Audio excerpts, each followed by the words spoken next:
Hi there, my name's Frank. I graduated from ODAAT Recovery Project a few months ago.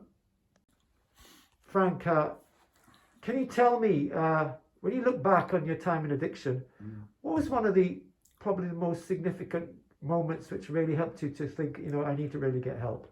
Well, sitting here now, looking back on reflection, there was a very, very prominent time, and it stays with me now. I was out on the street, sitting on the pavement in broad daylight, a very, very, very, very dark place, darkest I've ever been in my life, and I was crying my eyes out because I had done a few things in addiction that, made my boy unwell. I abandoned him, etc. I used to leave him in on his own, and I was crying to myself in broad daylight, and public were walking backwards and forwards, and saying sorry to my boy, but still couldn't stop using. And it started at the start of a mental breakdown, and it was kind of like one of the darkest places I've ever been, because it led me to thoughts of suicide. And I was thinking to myself, in the madness at the time, but it was like, I don't want to be here, and I've never been like that before ever. I don't get suicide thoughts usually, and I thought, well, I can't jump off a building because I'm going to leave my boy even worse off, and it can't cross my mind to take him with me, and I've never ever thought like that ever. Wow, thank you.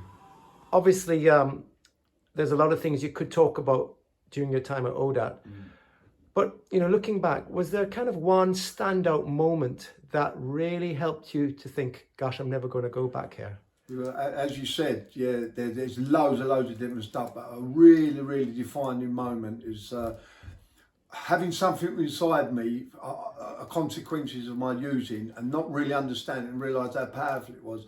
Building up through therapy, there was, like we was touching on, a pain. There was a particular group where I was processed and facilitated in the pain around my boy, and it was absolutely unbearable. My legs were shaking, I clapped on the table. I've never felt pain like it. And it made me realise, really realise the power of addiction, what you can do to people, especially the ones you love the most. And even after that, coming through it, it was horrendous. I nearly fainted and everything. And I could actually use again. It just showed me how powerful this addiction and, how it works on people. But it was good to go through it and work through that pain. It's another thing I'll never forget. And the fact that I can use again will keep me, help. Fantastic. Thank you so much. So Frank, now that you've graduated, what are some things you're looking forward to for the future?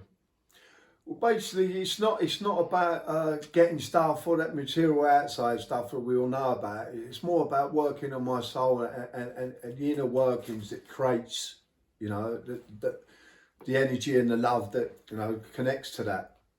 Thank you.